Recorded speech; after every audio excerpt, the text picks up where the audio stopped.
마을버스를 들기 위해 구호에 맞춰 안간힘을 쓰는 시민들. 차체는 들썩거리지만 바퀴는 꿈쩍도 하지 않습니다. 버스 밑에는 9살 아이가 깔려 있습니다. 아이는 버스 뒷바퀴에 깔려져 있었고, 버스는 그 횡단보도 바로 앞에 세워져 있었어요. 바로 구급차에 그 담요 같은 거 얼굴 전체 다 씌우고 실려 갔거든요. 어둑해진 저녁에 할머니, 동생과 함께 근처 목욕탕을 가던 9살 A군. 도로를 건너다 마을버스에 치였습니다. A군은 사고 직후 병원으로 옮겨졌지만 숨졌습니다. 구급차가 신고 5분 만에 도착했지만 이미 위중한 상태였습니다. 사고 현장입니다. 횡단보도에서 불과 10m로 떨어지지 않은 곳에서 아이는 사고를 당했습니다. 사고 장소는 왕복 2차로, 보행자 통행이 금지된 곳입니다. 경찰 조사 결과 버스 기사의 속도 위반은 없었습니다. 하지만 사망사고이기 때문에 경찰은 교통사고 특례법상 과실치사 혐의로 버스 기사의 구속영장을 신청할 예정입니다.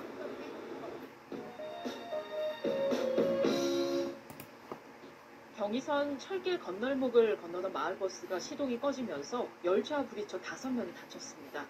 버스가 멈추고 65초 만에 열차와 충돌했는데 현장의 빠른 대처로 대형 참사를 막을 수 있었습니다. 황준우 기자입니다. 마을버스 창문으로 승객들이 뛰어내립니다. 전철의 경적 소리가 들리고 8초 후 열차가 마을버스를 치고 멈춥니다. 창밖으로 나온 승객들은 소리를 지르며 달아납니다. 어젯밤 10시 48분쯤 경기도 고양시 백마역 인근 철도 건널목에서 일어난 사고입니다. 버스가 차단기 사이로 이미 돌진이 되어 있는 상태였고 그 이후에 이제 열차가 와가지고 차가 밀린 것 같더라고요. 사고는 고양시 80번 마을버스의 시동이 철도 건널목을 지날 때 갑자기 꺼진 게 발단이 됐습니다. 수습기사 운전 중에 시동이 꺼졌고 이후 건널목 차단기가 버스 지붕 위로 내려와 선배 기사가 운전대를 바꿔잡았지만 충돌을 피하지 못한 겁니다. 철길 위에서 버스가 멈추고 전철과 부딪힐 때까지 걸린 시간은 불과 65초입니다. 그 사이 승객 10여 명은 창밖으로 재빠르게 대피했고 철도 건널목 관리 직원은 기관사에게 재빨리 수신호를 보내 전철의 속도를 줄였습니다. 바로 쓰진 못하니까 재활이가 있어서 건널목에 들어온 버스 신고를 받은 사실입니다. 충돌 당시 버스 안에는 수습기사 등 운전기사 2명, 승객 3명이 남아있었는데 다행히 크게 다치지는 않았습니다. 현장에 기민한 대처가 없었다면 자칫 대형 참사로 이어질 수 있었던 아찔한 사고였습니다. KBS 뉴스 황진우입니다.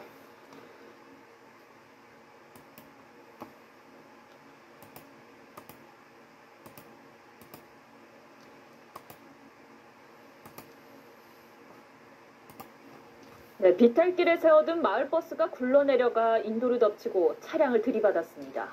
이 사고로 1명이 숨지고 6명이 다쳤습니다. 제동장치를 제대로 걸지 않은 게 화근이었습니다. 김승동 기자입니다. 멈춰선 마을버스 옆에서 운전기사가 휴대폰을 만지고 있습니다. 갑자기 버스가 움직이더니 비탈길을 따라 빠른 속도로 내려갑니다. 놀란 승객 1명은 차에서 뛰어내립니다. 300m 가까이 굴러내려온 버스는 이곳에서 점심 식사를 하러 나온 직장인들을 덮쳤습니다. 마을버스는 차량 5대를 잇따라 들이받은 뒤에야 멈춰섰습니다. 이 사고로 버스에 치인 42살 김모 씨가 숨지고 김 씨 직장 동료 등 4명이 크게 다쳤습니다. 차에서 뛰어내린 승객 등 2명도 부상을 입었습니다. 가로수 넘어가야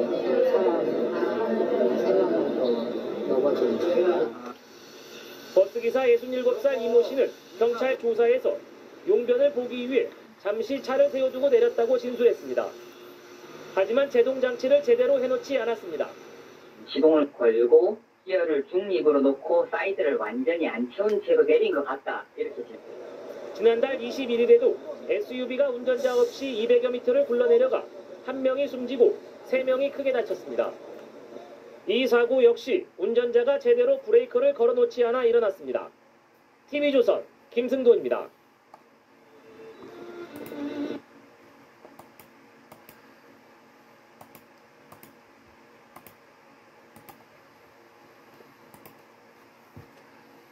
운전자가 잠시 자리를 비운 사이 정차돼 있던 마을버스가 내리막길을 굴러내려가 보행자를 덮쳤습니다. 한 명이 숨지고 6명이 다쳤는데 경찰은 운전자가 주차 브레이크를 제대로 걸어놨는지 여부를 조사 중입니다. 정동훈 기자입니다. 오늘 오전 11시 40분쯤 시동이 걸린 채 내리막길에 정차 중이던 마을버스가 갑자기 움직이기 시작합니다. 버스 옆에서 휴대폰을 보다가 놀란 버스기사가 뛰어서 차에 오르려 하지만 역부족입니다. 안에 있던 승객은 버스 밖으로 뛰어내리다가 도로에 나뒹굽니다. 이 버스는 내리막길에서 가속이부터 가로수를 들이받고도 멈추지 않았고 결국 인도에 있던 행인들 쪽으로 향합니다. 결국 점심을 먹으러 가던 회사원 5명을 그대로 덮쳤고 200m를 더 달리다가 길가에 주차돼 있던 승용차 5대로 잇따라 들이받고서야 멈춰섰습니다. 덜컹 소리가 나고 그때 봤는데 그때는 운전 저렇게 하나 해서 그냥 아무렇지 않게 앞에 보고 걸어가고 있었거든요. 인도를 덮쳐가지고. 인도에 있던 보행자 5명 중 1명이 숨졌고 버스에서 뛰어내린 승객과 주차된 승용차에 있던 운전자까지 모두 6명이 다쳤습니다.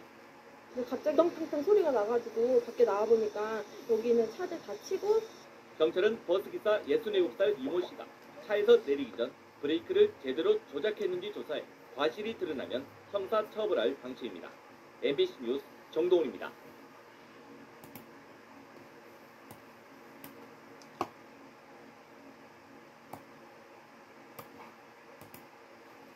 정차해 있던 마을버스가 승객을 태운 채 내리막길에서 미끄러지는 사고가 났습니다. 버스는 건물을 들이받고 나서야 멈춰섰는데 승객 9명이 병원으로 옮겨졌습니다. 주말 사건 사고 소식 김대근 기자입니다. 마을버스가 건물 기둥을 들이받은 채 멈춰섰습니다. 심하게 부서진 기둥과 벽이 당시 충격을 보여줍니다. 서울 사당동 버스 회차 지점에 서 있던 마을버스가 내리막길에서 미끄러졌습니다. 저희는 이제 뭔가 하는데 차가 움직이는 거예요. 바로 뛰어내렸죠. 문이 열려 있었으니까 다행이죠. 버스는 20m 정도를 움직이다 건물과 충돌했고 미처 내리지 못한 승객 9명이 중경상을 입었습니다.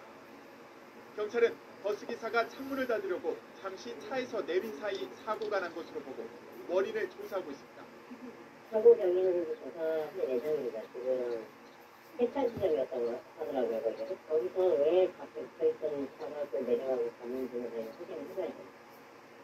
인천에서는 대형 화물차가 우회전하다 옆을 지나던 자전거를 들이받았습니다.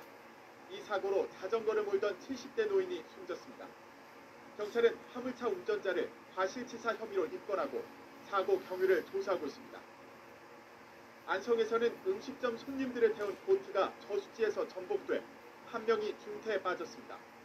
경찰은 정원보다 많은 승객이 보트에 탔다 사고가 난 것으로 보고 규정 위반 여부 등을 조사하고 있습니다. YTN 김대근입니다.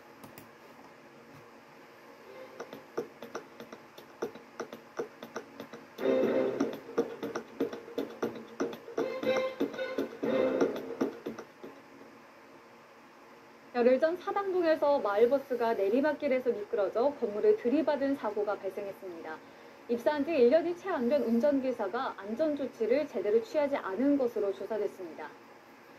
지난해에도 한 초등학생이 마을버스에 치여 숨지는 등 최근 마을버스 운전기사의 안전 부주의로 인한 교통사고가 잇따르고 있습니다. 운전기사의 안전의식을 높여야 한다지만 근무 여건이 개선되지 않으면 반복될 것이라는 지적도 나오고 있습니다. 박기훈 기자의 보도입니다. 지난 11일 오후 2시 반쯤 회차 지점에서 대기하던 마을버스가 내리막길을 타고 40m를 내려와 건물을 들이받았습니다. 승객 9명이 부상을 입었는데 1명은 차에서 뛰어내리다 머리를 심하게 다쳤습니다. 비명소리가 먼저 들린 다음에 그다음에 이제 브레이크 밟는 소리도 없이 그냥 원래 끽 한 다음에 꽝 소리가 나야 되는데 그냥 꽝 거의 천둥 치는 소리 비슷하게 이렇게 일어나서 버스는 저쪽 이제 왼쪽 빌라 쪽에 저기 기둥에 이제 박혀져 있는 좀 상황이었고요. 사고는 운전기사가 에어컨을 켜고 창문을 닫으려고 자리를 뜬 사이 발생했습니다. 사이드 브레이크를 제대로 채우지 않은 게 원인이었습니다. 지난해 7월 운수업체에 입사한 49살 운전자 김 씨는 신입 필수 교육도 이수한 것으로 확인됐습니다. 창문 닫으려고 내렸다더라고요. 그런데 내리자마자 갑자기 차가 이제 움직이기 시작하더라고요. 그 운전자가 이제 본인이 안전조치를 제대로 못했다 이것까지 인정을 했어요. 골목과 언덕길을 자주 다니는 마을버스. 운전대를 잡고 있는 건 대부분 고령 운전자입니다. 2019년 기준으로 시내버스 기사 퇴직 연령은 61세로 정해져 있는 반면 마을버스는 따로 없습니다. 그러다 보니 시내버스 기사들이 퇴직 후 생계 유지를 위해 마을버스 운전대를 잡습니다. 순발력이나 민첩성이 떨어진 운전자들이 마을 곳곳을 누비게 되는 겁니다. 지난해 상도동에선 64살의 운전자가 몰던 마을버스에 한 초등학생이 치여 숨지기도 했습니다. 고령 운전자의 면허 반납을 유도하는 최근 추세와도 어긋난다는 지적입니다. 마을버스는 정년을 줬어요. 나이를 좀 많이 먹은 편이죠. 젊은 애들은 한 2, 3년 있다가 가는 편이죠. 젊은 기사들은 2년간의 마을버스 무사고 경력을 쌓고 월 평균 100만 원 이상을 더 받을 수 있는 시내버스로 갈아탑니다. 휴게 시간을 제대로 보장받지 못하는 점도 이직 원인 중 하나입니다. 젊은 사람들은 주차장에 가도 이런 데 그냥 차 세워놓고 한 5분 정도 있다가 또 나가고 계속 그러겠어요. 현장에서는 경험 있는 운전기사 인력 확보가 시급하다고 주장합니다. 최근엔 경기도 버스가 격일 근무에서 종일제로 바뀌면서 경기도로 빠져나가는 젊은 기사가 급격히 많아졌다고 설명합니다. 여기에 주 52시간 근무제까지 도입된다면 마을버스 인력 유출은 더 심각해질 전망입니다. 많이 경기도로 이직을 하고 있는 중이에요. 마을버스라는 게 기사를 수급해, 시내버스 기사를 수급해주는 양성소가 돼 있는 시스템이 현재 시스템입니다. 결국 사고를 줄이기 위해선 운전기사의 처우 개선이 뒤따라야 합니다. 시내버스 기사와의 급여, 근무 환경 차이를 줄여야 하는데 그 간극은 더 벌어지는 양상입니다. 서울 시내버스 기사 임금은 이번 버스 파업으로 3.6% 오르지만 마을버스는 제자리 걸음입니다. 일각에서 이야기가 나오는 준공영제 도입도 쉽지 않습니다. 서울시가 시내버스에 투입하는 예산만 1년간 5천억 원에 달하는 상황. 마을버스까지 추가 재원을 투입하기는 어렵다는 의견이 나옵니다. 다만 준공영제 도입으로 시내버스가 경영부담을 덜어 안전관리에 더욱 집중할 수 있다는 점은 교훈을 남깁니다. 실제로 지난해 서울시에서 마을버스에 치여 발생한 사망자는 11명으로 전년 대비 4배 가까이 늘어난 반면 시내버스 교통사고 사망자는 감소했습니다. 시내버스의 경우에는 매년 시내버스회사 경영 및 서비스 평가를 실시하면서 운전자 안전교육, 위험운전행위, 교통사고 건수 등 교통안전에 미치는 영향 부분을 평가 항목에 포함해 회사의 자발적 안전관리를 유도하고 있습니다. 따라서 마을버스의 경우에도 교통안전을 개선할 수 있는 다양한 제도적 장치가 필요할 것입니다. 마을버스 기사들의 안전부주의로 교통사고가 연이어 발생했습니다. 기사 개인의 운전미숙으로 결론을 내린다면 근본적인 문제는 해결하지 못한 채 사고가 되풀이될 가능성이 높다는 게 지금 마을버스 업계가 처한 현실입니다. HCN 뉴스 박경입니다. 저도 너무 부족한데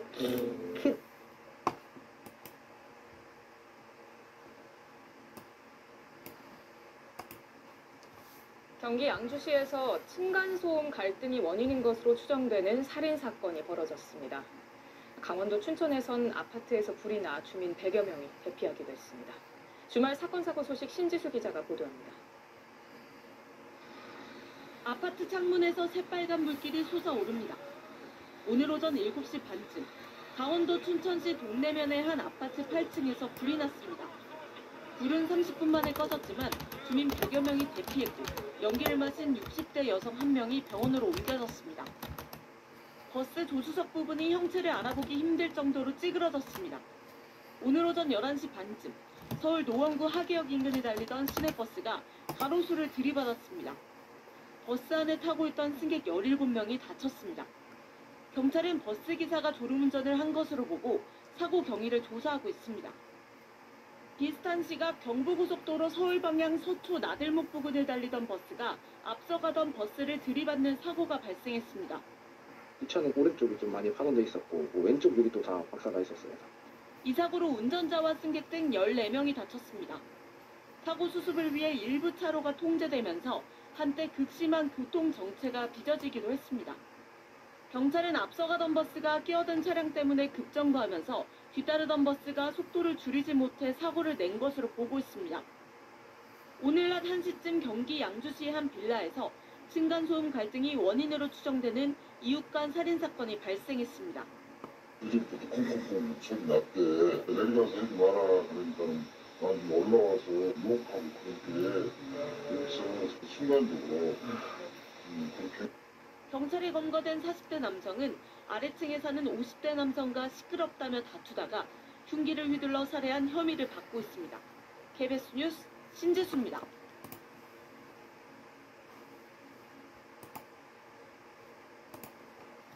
경기도 양주에 있는 빌라 앞에 경찰차가 서 있고 내부에는 통제선도 설치돼 있습니다.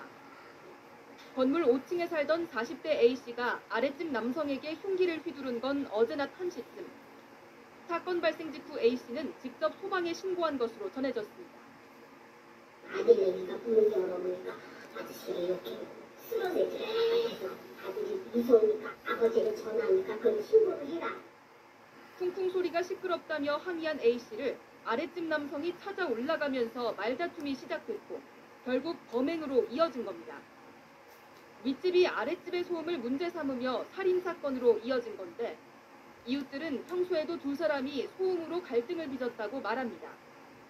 저는 좀 그 감정이 있었죠. 내가 참 솔직히 여기 이 소리 많이 보고 그 펑펑 소리 나니까. 다만 두 집 사이 층간소음과 관련한 신고 이력은 없는 걸로 파악됐습니다. 살인 혐의로 A씨를 체포한 경찰은 구체적인 사건 경위와 범행 동기를 조사하고 있습니다. YTN 김다현입니다. 조금 전 들어온 소식입니다. 오늘 오후 대전의 한 초등학교에서 1학년생이 흉기에 찔려 병원으로 옮겨졌지만 숨졌습니다. 40대 교사도 현장에서 다친 채 발견됐는데 경찰은 이 교사를 용의자로 보고 있습니다. 현장 바로 연결해 보겠습니다. TJB 이수복 기자 전해주시죠. 네, 저는 지금 대전 관저동의 한 초등학교 앞에 나와 있습니다. 제 뒤에 보이는 것처럼 경찰이 외부인 출입을 맡고 있고요. 현장 안에는 폴리스라인이 설치되어 있습니다. 오늘 오전 4시 40분쯤 대전 서구 관저동에 있는 한 초등학교 2층 시청각실에서 1학년 여아가 흉기에 찔린 상태로 발견됐습니다. 이 초등학생은 어깨와 손 등 온몸에 찔린 흔적이 있었고 의식은 없었습니다. 40대 여성 교사 한 명도 목과 오른쪽 팔에 상처를 입어 위중한 상태였습니다. 당시 이 초등학생은 돌봄교실 때문에 학교에 남아 있었습니다. 하지만 아이랑 연락이 되지 않자 부모가 경찰에 실종 신고를 했습니다. 1시간쯤 뛰인 경찰은 오후 5시 50분쯤 소방당국에 공동대응을 요청했습니다. 소방당국은 현장에 도착해 초등학교 여학생을 병원으로 옮겼는데 심정지 상태였고 결국 숨졌습니다. 숨진 초등학생과 함께 현장에서 발견된 여성은 지난해 말 복직한 교사로 알려졌습니다. 경찰은 이 교사가 우울증을 앓고 있었다는 점을 파악했으며 용의자로 보고 정확한 경위를 조사하고 있습니다. TJB 이수복입니다. 아이유베개 요즘 왜 뜨고 있는지 설명해줄게. 장수 친구 브랜드로 유명한 이부자리 알지? 거기서 이 아이유베개 딱 하나만. 대전 서구 관저동에 있는 한 초등학교 1학년 학생 A양이 흉기에 찔려 사망했습니다. A양의 가족들은 오늘 오후 5시 20분쯤 돌봄교실에 간 아이가 연락이 되지 않는다고 경찰에 신고했습니다. 이후 경찰과 학교 관계자들이 교내를 수색했습니다. A양은 2층 시청각실 창고에서 누워있는 채로 발견됐습니다. 발견 당시 심정지 상태였고 이후 병원으로 이송됐지만 사망했습니다. 이 초등학교 소속 40대 교사 B씨도 함께 발견됐습니다. B씨는 A양이 방과 후에 듣던 수업이 진행되는 2학년 교실 담임이었습니다. B씨 역시 흉기에 일부 찔린 상태였습니다. B씨는 현재 생명에 지장이 없는 상태로 수술을 앞두고 있습니다. B씨는 경찰 조사에서 자신이 A양을 살해했다며 범행을 자백했습니다. A양의 가족들은 A양이 돌봄 수업이 끝난 뒤 선생님이 부르자 의심 없이 따라갔던 것 같다고 했습니다. 학생이 학교에서 학교 선생에 의해서 살해됐다.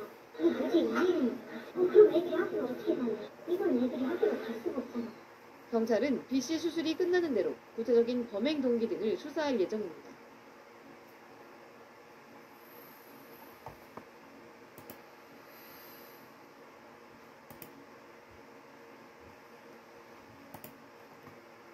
영장을 발부하는 등 방법이 있지만 이 과정 경기도 양주에서 층간소음 갈등이 원인으로 추정되는 이웃 간 살인 사건이 발생했습니다. 주민들은 두 사람이 평소에도 소음 문제로 갈등을 빚어왔다고 증언했습니다. 김다현 기자입니다. 경기도 양주에 있는 빌라 앞에 경찰차가 서 있고 내부에는 통제선도 설치돼 있습니다. 건물 5층에 살던 40대 A씨가 아랫집 남성에게 흉기를 휘두른 건 어제 낮 1시쯤. 사건 발생 직후 A씨는 직접 소방에 신고한 것으로 전해졌습니다. 아들 얘기가 문을 열어보니까 아저씨가 이렇게 쓰러져 있는 바깥에서 아들이 무서우니까 아버지가 전화하니까 그걸 신고를 해라. 쿵쿵 소리가 시끄럽다며 항의한 A씨를 아랫집 남성이 찾아 올라가면서 말다툼이 시작됐고 결국 범행으로 이어진 겁니다. 윗집이 아랫집의 소음을 문제 삼으며 살인사건으로 이어진 건데 이웃들은 평소에도 두 사람이 소음으로 갈등을 빚었다고 말합니다. 그건 좀 그 감정이 있었죠. 내가 솔직히 올려보지 이 소리가 아니고 펑펑 소리 나니까. 다만 두 집 사이 층간소음과 관련한 신고 이력은 없는 걸로 파악됐습니다. 살인 혐의로 A씨를 체포한 경찰은 구체적인 사건 경위와 범행 동기를 조사하고 있습니다. YTN 김다현입니다. 경기 양주시의 한 빌라에서 층간소음 갈등이 원인으로 추정되는 살인 사건이 발생했습니다. 강원 동해시에선 단독주택에서 불이 나 60대 남성이 숨졌습니다. 사건 사고 소식 공민경 기자가 전해드립니다. 현관문 앞에 출입금지를 알리는 경찰 통제선이 쳐져 있습니다. 어제 오후 1시쯤 이 빌라 5층에 살던 40대 남성이 아랫집 주민인 50대 남성을 살해했습니다. 문을 열어보니까 아저씨가 이렇게 쓰러져 있더니 경찰이 오고 119가 와서 데리고. 시끄러운 소리에 아랫집에 항의하러 갔다가 말다툼이 격해졌고 5층으로 따라온 피해 남성에게 흉기를 휘두른 겁니다. 내려가서 하지 마라 그러니까 나중에 올라와서 욕하고 그러게 그래서 순간적으로 그렇게. 이웃들은 이전부터 숨진 남성의 집에서 소음 문제가 있었다고 말합니다. 그전부터 똥콩 연설을 벌써는 안다. 이 집 건물이 올려. 기름보다 떨어지는 거지 큰 크게 하나. 다만 두 세대 사이 층간소음과 관련해 과거 신고 이력은 없는 것으로 파악됐는데 경찰은 구체적인 사건 경위 등을 조사하고 있습니다. 뼈대만 남은 주택 사이로 흰 연기가 피어오릅니다. 어젯밤 8시쯤 강원도 동해시의 한 단독주택에서 불이 났습니다. 불은 1시간 반 만에 꺼졌지만 주택에 살던 60대 남성이 숨진 채 발견됐습니다. 어제 저녁 7시쯤에는 대구 달서구의 2층짜리 창고 건물에서 불이 났습니다. 불은 3시간 만에 꺼졌고 다친 사람도 없었지만 건물 한 동이 완전히 탔습니다. KBS 뉴스 공민경입니다.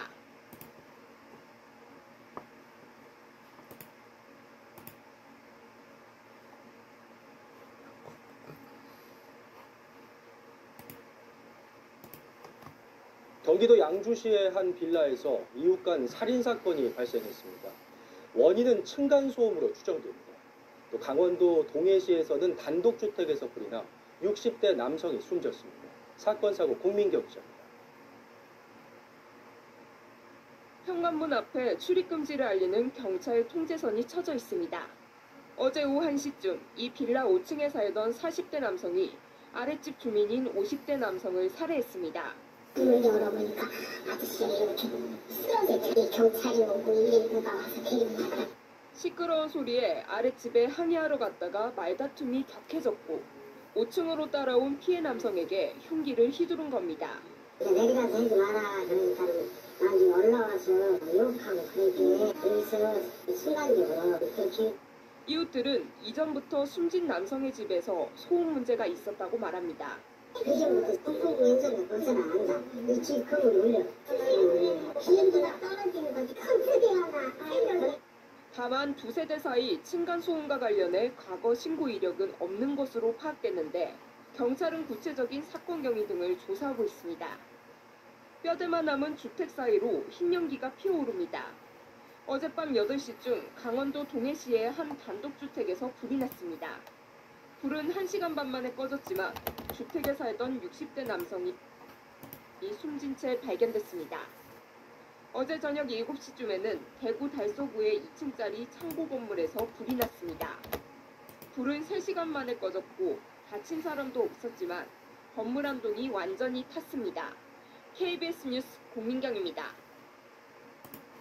어떤 날은 묵직하고 진하게, 또 어떤 날은 산뜻하고 가볍게, 그때마다 내 기분에 맞춰서. 네, 국민적 스트레스로 불리죠. 층간소음으로 인한 갈등이 끔찍한 범죄로 이어지기까지 합니다. 지난 10년간 목숨을 잃은 사람이 20명이 넘었습니다. 층간소음의 골든타임, 석 달입니다. 김채린 기자가 최근 10년간 판결문을 분석했습니다.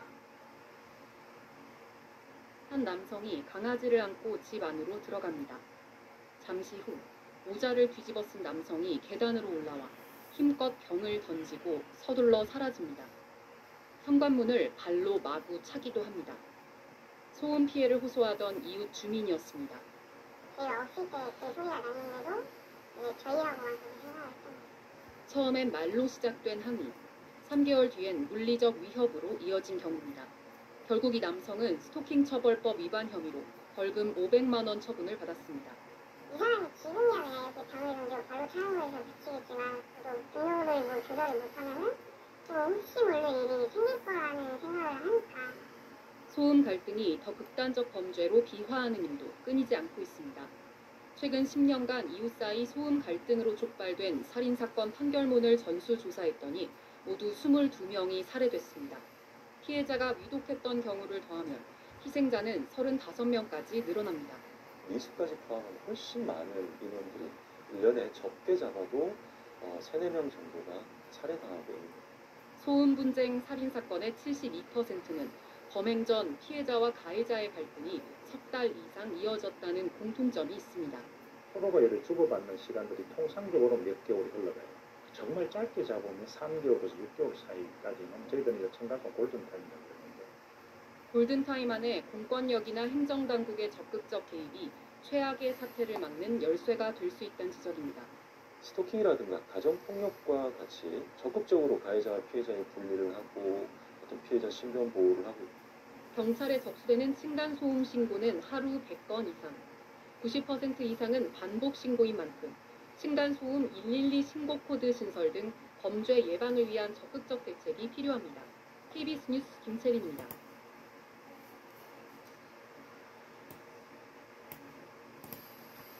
층간소음 시비 끝에 끔찍한 방화 살인을 저지른 안인득 사건 기억하실 텐데요. 또다시 층간소음 문제로 아파트 아래층 주민이 분기로 위층 주민을 폭행하는 사건이 일어났습니다. 비슷한 사건이 되풀이되고 있는데 대책은 없는 걸까요? 유호윤 기자가 취재했습니다. 지난 26일 저녁 이 임대 아파트에 사는 A씨집 현관문을 누군가 거칠게 두들겼습니다. 바로 아래층에 사는 50대 남성 김모 씨였습니다. 갑자기 누워서 짝 소리가 나는 거예요. 경비 아저씨가 뒷짐을 집 서서 계속 왜 이렇게 시끄럽게. 언성을 높이던 김 씨는 갑자기 준비해온 둔기로 A씨 남편 머리를 내리쳤습니다. A씨 남편은 크게 다쳐 병원으로 이송됐고 김 씨는 출동한 경찰에 붙잡혀 그제 구속됐습니다.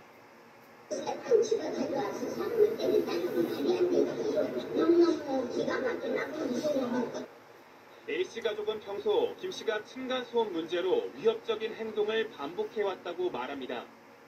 그분은 천장을 이렇게 들고 이렇게 해서 이렇게 치는 거죠. 그럼 저희 집에 올리니까 저녁이고 새벽이고 수시로 치시니까 집에 애기랑 혼자 있으면 무섭고 애기랑 같이 가지고 다니거든요. 애기 때부터. 무차별 방화 살인으로 21명이 죽거나 다친 안인댁 사건 역시 위층 주민들이 여러 차례 위협을 호소했지만 보호받지 못했습니다.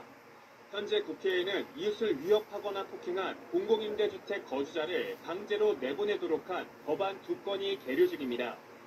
그러나 국가인권위는 반대 의견을 내놓았습니다.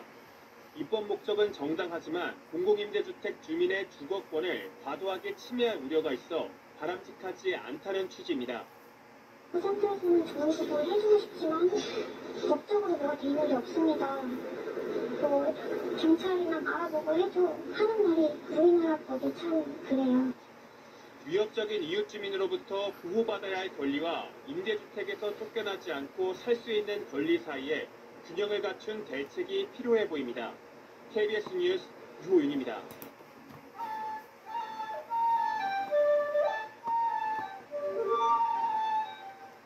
코로나 사태가 몰고 온 부작용 가운데 하나가 이웃 간 층간소음 갈등이 늘어난 건데요.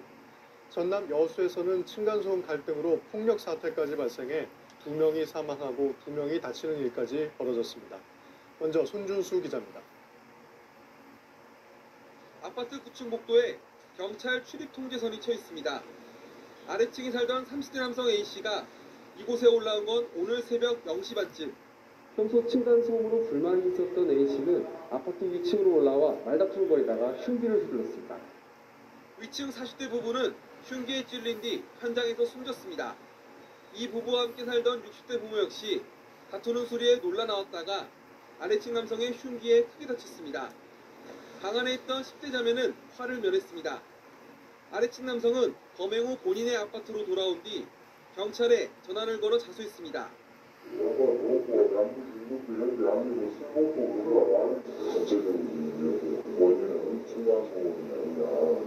경찰 조사 결과 아래층 남성은 지난 17일에도 층간소음에 항의하며 한 차례 신고를 했던 것으로 나타났습니다.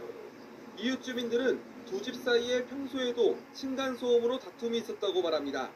여기서 평소시간 돌려서 맨날 막 그냥 벽을 뜯어서 그래. 뭐 소리가 막 조금만 나서 시끄럽다고. 그리고 그냥 맨날 뜯고 올라가고. 경찰은 아래층 남성을 살인 혐의 등으로 조사 중입니다. 층간소음 갈등은 전국에서 진행형입니다. 지난달까지 층간소음 전화 상담 신청은 3만 2천여 건을 기록해 이미 2019년 한 해 신청 건수를 넘겼고 현장 방문과 소음 측정도 해마다 늘고 있습니다. 전문가들은 코로나19로 원격 수업과 재택근무 등이 늘면서 층간소음 갈등도 커진 것으로 보고 있습니다. KBS 뉴스 손준수입니다.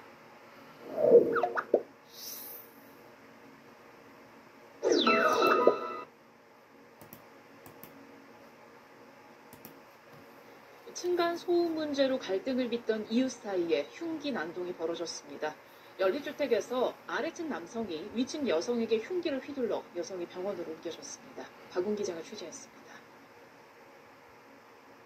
깜깜한 주택가에 구급차가 급하게 들어옵니다.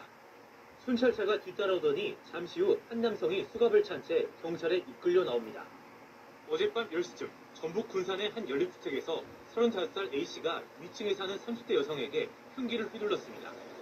건물 주인에게 층간소음을 해결해달라는 A씨 아내의 말에 위층 여성이 찾아와 항의하자 이를 지켜본 A씨가 집안에서 흉기를 들고 나와 휘두른 겁니다. 갑자기 그렇게 여시도 혼자지 막 유리가 부서지는 소리도 나고 막 부드럽고. A씨는 경찰 조사에서 위층 주민이 시끄럽게 놓고 되려 따져서 화가 나 범행했다고 진술했습니다. 여성이 위층으로 이사온 지난해 말부터 층간소음 문제로 갈등을 빚어왔고 다툼이 커져 이웃 주민이 경찰에 신고한 일도 있었습니다. 두 분이 싸운다고 다른 사람들이 좀 신고한 적이 있어가지고 뭐 서로 뭐 말싸움만 하고 그런 것이라고 종결된 사안이 있었어요. 흉기 다친 피해 여성은 병원에서 치료를 받고 있으며 생명에는 지장이 없는 것으로 알려졌습니다. 경찰은 A씨에 대해 살인 미수 혐의로 구속영장을 신청했습니다. KBS 뉴스 박웅입니다. 서울의 한 아파트에서 30대 남성이 아랫집 부부에게 흉기를 휘두르고 달아나 경찰이 쫓고 있습니다. 층간소음 문제로 최근까지 다툼이 이어졌던 걸로 알려졌습니다. 송기준 기자의 보도입니다. 서울 영등포구의 한 아파트입니다.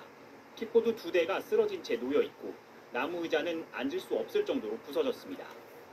어젯밤 9시 50분쯤 이 아파트 4층에 사는 30대 남성 A씨가 바로 아래층에 사는 부부를 흉기로 찔렀습니다.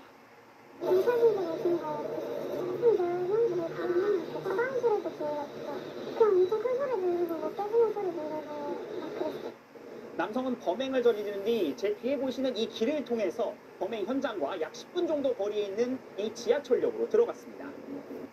부부는 각각 머리와 허벅지를 찔린 채 병원으로 옮겨져 치료를 받고 있습니다.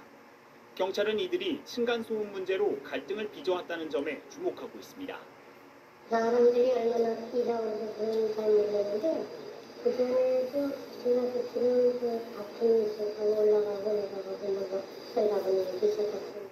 아랫집 부부는 최근까지 여러 차례 아파트 관리사무소에 연락해 위층에서 쿵쿵대는 소리가 들린다고 말했고 A씨는 그때마다 자신이 소음을 내지 않았다고 반박한 것으로 알려졌습니다. 무슨 소리가 난다고요. 위에서 행동은 다니고 지속적으로 작동한다 아무렇지 않은데 무슨 소리 나냐. 밑에서는 뛴다고 그러고. 경찰은 CCTV 영상 등을 토대로 달아난 A씨를 쫓고 있습니다. SBS 송기준입니다.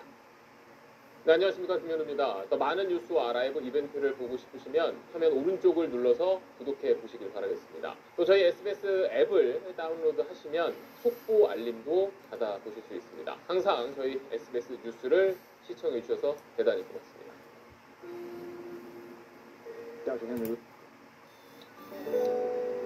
고요한 기다림, 열정의 아르바이트, 조마조마한 채집. 층간소음으로 인한 흉기 난동 사건이 또 벌어졌습니다. 어제 오후 서울의 한 아파트에서 윗집 현관문을 흉기로 여러 번 찢고 목격한 주민까지 죽이겠다며 협박한 20대가 현행범으로 붙잡혔는데요. 바로 전날에는 층간소음에 항의하는 협박성 메모도 남겼다고 합니다. 오대성 기자가 보도합니다. 서울 송파구에 있는 한 아파트. 한 집 철제 현관문에 무언가 날카로운 도구로 찍힌 자국이 선명합니다. 심지어 구멍이 난 곳도 있습니다. 어제 오후 5시 40분쯤 아랫집에서 흉기를 들고 올라왔다가 내려갔다는 내용의 신고가 접수됐습니다.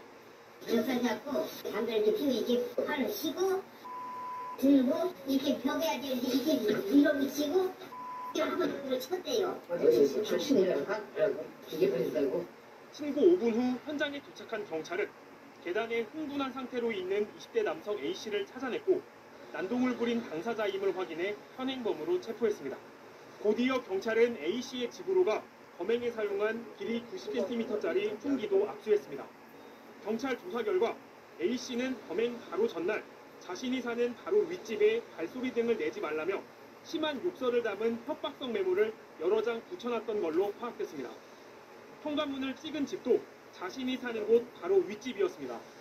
A씨는 6년 전부터 층간소음 문제가 있어 흉기를 사놓고 갖고 있었다는 취지로 진술한 걸로 알려졌습니다. 크게 다친 사람은 없었지만 출동이 늦어졌다면 자칫 큰 인명피해로 이어질 뻔했습니다. 아파트 층간소음 싸움인 거 그런 거 발생이 하면은 코드 제로 사건이라고 그래서 아주 신속하게 출동해 그래서 아주 신경을 바짝 쓰고 이제 했죠. A씨를 특수협박과 재물손괴 혐의로 입건한 경찰은 추가 조사를 진행한 뒤 구속영장 신청 여부를 검토할 계획입니다. KBS 뉴스 오대성입니다.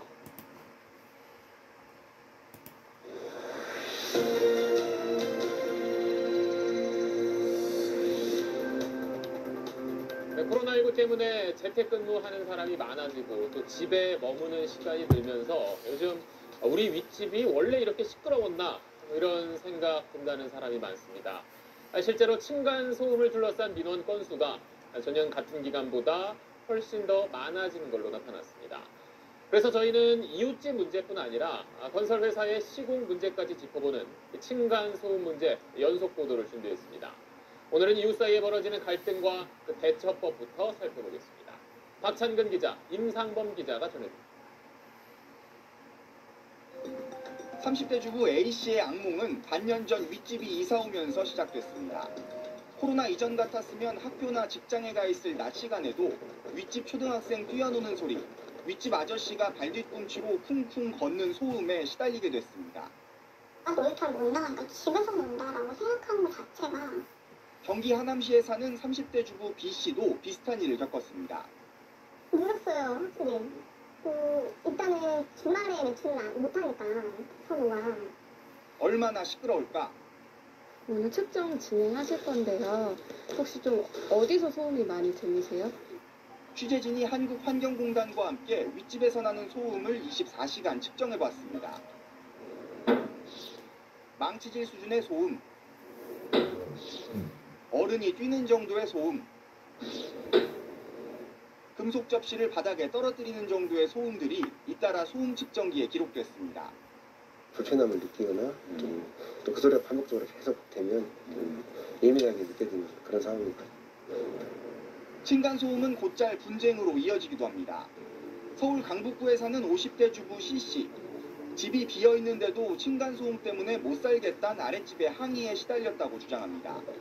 아랫집 항의에 집안 곳곳에 CCTV를 설치한 다음 2달 넘게 집을 비우고 집안에 사람이 없었다는 것까지 확인시켜줬지만 소용이 없었습니다.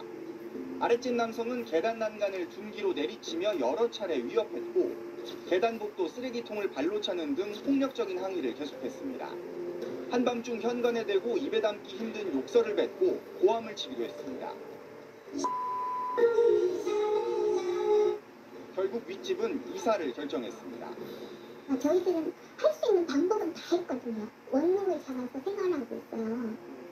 이런 식의 분쟁은 코로나19로 재택근무가 늘면서 더 늘었습니다. 한국환경공단에 들어온 층간소음 민원은 전년 같은 기간과 비교해 61% 늘었고 신고를 받고 현장에 나가서 소음 측정도를 측정하는 현장 진단 건수도 52% 증가했습니다. 감정 싸움으로 시작해 끔찍한 불상사로 번지고 나는 층간소음 갈등. 어떻게 대처해야 할까?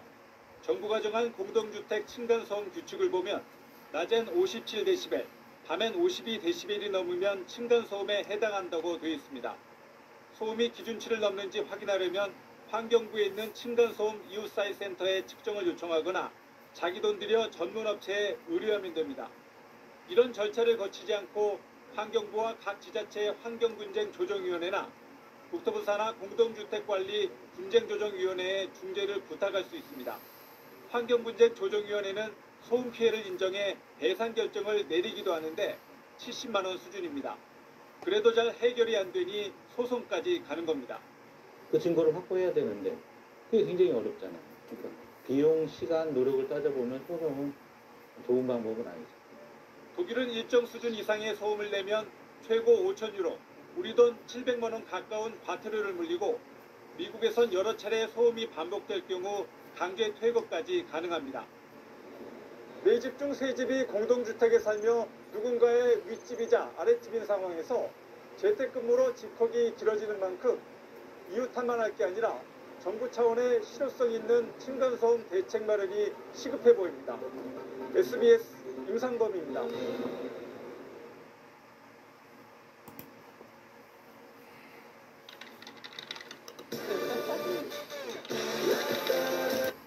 층간소음 문제에 대한 연속 보도, 오늘 두 번째 순서로 우리가 사는 아파트가 층간소음에 왜 이렇게 취약한지를 짚어봅니다.